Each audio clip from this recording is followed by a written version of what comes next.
we don't talk about May, okay? Welcome and welcome back everybody, T here, and in today's video I'm going to be going over my board game plays from June 2023. Now you may have noticed that I skipped making a video about May's board game plays. Honestly, about once a year, there's probably about a month where I usually get a little bit burnt out on board games, and I think that's pretty natural with anything if you do it kind of daily. Sometimes you just need to step away and take a little bit of a break. So May was that for me, and I decided not to make a video because the few games that I did play were games that I've kind of already talked about playing this year. But we are back here now, and as of last month in June, I was able to have 70 plays of 58 different games, and I even got to try a couple of games that were brand new to me. Looking right along, you can kind of see following from May, I had a little bit of that burnout still at the beginning of the month, other than a couple game nights, but it's really been picking back up, and I'm super excited about some of the games that I got to play, especially towards the end of the month. We have in first place, of course, Simolo with 4 plays, and that one is pretty quick. I recently had somebody ask me if you have a game that you can play multiple rounds back to back, whether you log it once or multiple times. I think for games like Spyfall, for example, where you're accumulating a point total and there's no win or lose per round, I typically log it as one play, but things like Simolo, where each person giving clues is a win or lose type situation, I log them all as separate plays. So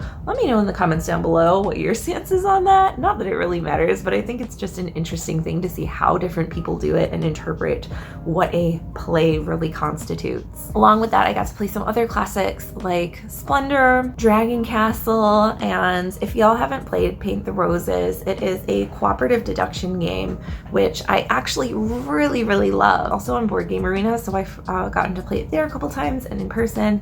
This was the first time that I was able to play my physical copy, so that was really fun. I really love deduction games like Cryptid, and this is a really great take on that in a cooperative style, so I'm really excited to also delve into the expansions for that. I had my first play of Hidden Leaders. This was a game that was taught to me, and it's not necessarily my favorite style of game in terms of set collection and take that. I did find that there was one predominant strategy that worked really well for me in terms of just burying as many colored cards as you can, because at least in a 2 or 3 player game, you have a lot of agency over which colors could win, and it's kind of 50-50 because you have 2 colors and there are 4 potential win conditions for those colors, so there's a lot of overlap with other people, and you just kind of have to suss out which color you think they might be going for, or keep it close enough so that one of your colors can come out on top. So this one wasn't necessarily my favorite, but it was definitely an interesting quick one. I also got to play a lot of 2-player games. We have Boop, which is a really cute abstract game. I think I've talked about it with kittens, and again, this one has a lot more depth of strategy than I thought. I also got to play Royal Visit for the first time in a while, which, oh my gosh, the art for this game, I cannot understate how much I love it. I talked about Carl Montfort Jr. in my top 10 board game artists video that I had made, but this game just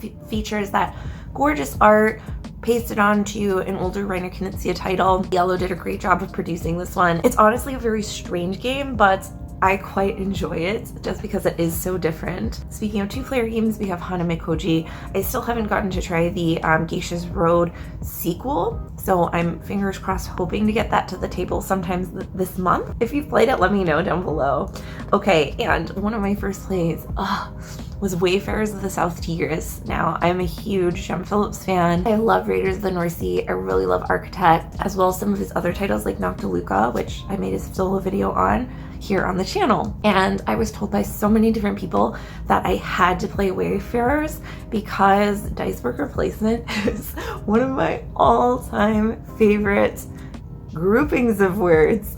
And Wayfarers definitely incorporates some of that dice worker placement where you can upgrade different dice to do different actions and allocate them with certain resources. It's a tableau builder, so you're not only collecting sets for points at the end of the game, but the types of cards that you get kind of compound upon each other. So in order to get like the long-term scoring objectives for the end game, you have to first build out your land and sea cards and place your space cards on top of them. There was a lot more here than I thought there would be for a first in the series. Like, for example, the base game of Raiders is pretty straightforward. The base game of Arctic is pretty straightforward. So I thought the base game of Wayfarers being the first of the South Tigris series would be pretty straightforward.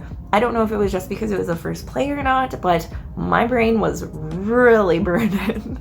There were a lot of little symbols and things that you had to keep track of, but it didn't feel tedious. It just felt very demanding in a good way of your focus. And one thing that I really love about this game as well, as per usual, Shem Phillips style, we have a worker placement game that is atypical of the rest of the genre. So like I said, you can upgrade your dice to place them.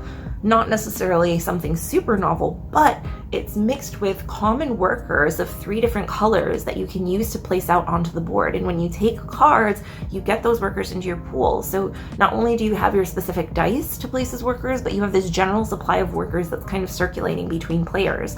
And so the cleanup step, again, as with many of his games, is very straightforward because you're only ever taking back a couple dice. You're not taking back like 20 workers at a time or what have you. And there are actually rest actions that happen during your cleanup step, not unlike Cryo, where taking them back at a strategic time also triggers some different things that will happen on your turn. So even the cleanup step can be really cool because it's a crucial part of your engine, especially if you focus on it. So this is one that I'm really excited to play more. I've heard the solo play is really great for it, and I'm super looking forward to trying that out as well. Another game that I got to the table for the first time, at least my copy to the table for the first time, is London 2nd Edition. This is the Martin Wallace game, and this game kind of feels like, to me, a little bit of like, I think because of the theme and the artwork, and the fact that it is an engine builder, feels kind of like the big sibling of Furnace. And this is one that I was taught last summer and immediately was like, whoa, I love this. This is really great. I love the fact that you can build a really long, lengthy engine of cards, but the bigger your engine, the more that you have to pay in terms of managing poverty, which is a really interesting kind of mechanic and creates a lot of tension throughout the game. And definitely upon being able to play it the second time, unfortunately, it's very out of print. So I was extremely excited that I found a used copy at Gaming Hoopla at the silent auction. It was super great to be able to get this one to the table and play it again. I definitely feel like I have a much more clear understanding of the strategy and different strategies to try going forward. So it's also one that I'm looking forward to showing a lot more people now that I've been able to teach it and I have my own copy. I also got to play Dead Men Tell No Tales for the first time in a really, really long time. Y'all know I love this game. It is one of my favorite games to play solo. It's one of my favorite cooperative games, especially with the Kraken expansion. If you haven't heard me rant about this game, you need to check out like any other video where I talk about it, and I will just spare you the gooey details in this video, but if you haven't checked it out, please do. I also got another play of Rajas of the Ganges, which is one of my favorite worker placement games, again involving dice, but not dice worker placement. The dice are the currency, which I find really interesting. This game just works so well. I haven't even ever played with any of the modules, despite having played this game many, many times. And this is just a really solid worker placement game that's really held up over the test of time. Also got in a good play of Flatline. This is one of my favorite games to bring to conventions and events and to share with people. Super fun, real-time dice placement game. It plays great solo. Also have a solo video on that. We just got like a bunch of King Clanko titles. This, Dead Men Tell No Tales, you know. It was a good last half of the month for sure. And I was also taught 3000 Scoundrels. One of the things that I had seen about this game was kind of the overlaying transparent cards, which I thought would be more of a mechanic similar to the vein of Mystic Vale, where you're building out the cards in your deck, but rather this was just for variable setup, which was a little bit of letdown. I did like the small engine that you could build with 5 cards, especially because certain cards will trigger based off of their position of being next to other cards. So I was able to set up a pretty satisfying engine that chained like 4 different cards together in my tableau. Wasn't necessarily my favorite. I did play the short game though, so I'd be interested to see what the extended or like longer version of the game with more players would look like going forward. And we have a couple other games, Valbara, which I finally got a physical copy of since it's here out in the States. This is a really cool one. This is like Citadels, but more streamlined, and I really enjoy this one as far as simultaneous action selection goes and set collection. I was also play another great 2-player game, Neuroshima Hex 3.0. I know that Monolith Arena has come out. I've tried it. It's like a fantasy retheming of Neuroshima Hex, where basically you're putting out different units on the board. It's a tactics game, and once a battle happens, they trigger an initiative, doing melee, ranged, and other types of effects to your opponent's tiles.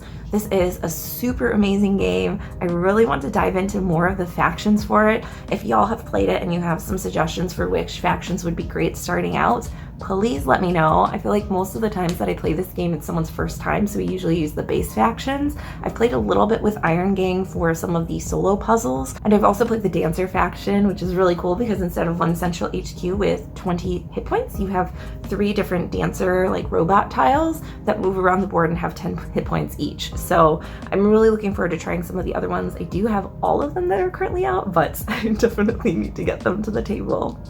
And we have some other favorites, tiling favorites, Phil Walker Harding, we had Gingerbread House, we had Barren Park. The only one is Llama Land that's not on there, but I think I've talked about before. Llama Land wasn't necessarily my jam.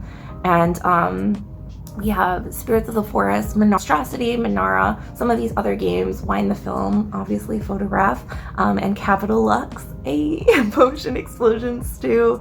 You're probably seeing a lot of games that have been on a lot of lists that are just kind of like reoccurring throughout from month to month in terms of like favorite games to play. We have Hats, which, ooh, if you haven't played Hats, you absolutely need to. I think it's back in print at this particular moment as well. This really exemplifies that delayed gratitude because the cards that you have in hand, you can't play to your score area. You have to play them to a central table that dictates how cards score, and whatever card you take goes into your personal set. I think I've talked about this before. Hats is a great example of this. The main mechanic for action selection in Gugong is a great example of that, and it's one of my favorite types of mechanics in games where you have to kind of puzzle and think ahead just a little bit to see what you're getting and when, and to set things up. And we have some other two-player favorites like Longhorn, Robotory, which is a really cute tiny little abstract micro game. I think this might even be the first micro game that I ever purchased. I found a used copy at Half Price Books, and it's really just placing out blue and white discs to move blue, white, and then red robots, which are kind of wild. They can consume either type of disc, and trying to get the majority of robots to your board by the time that energy runs out. If you happen to be able to find this one, I feel like it would be easy to make as a print and play too because the components are very minimal, but it's a super fun one to check out. And we wrapped up with Shobu, another abstract two-player game that deceivingly is way better than I thought it would be, and some more Plays of Kites, which is a real-time dexterity game with sand timers, which again is one that I didn't love at first, but upon playing it, I've really been enjoying it. So those are my board game plays from June 2023. Let me know down in the comments below what games you guys have been playing recently. If you have any suggestions for newer games that I should check out. I am chronically terrible at keeping up to date on new board game news. So if there are any things that have come out recently that you think I would enjoy or that you'd like to see on the channel, please let me know. As always, thanks so much for joining me, and I'll see you next time. Bye.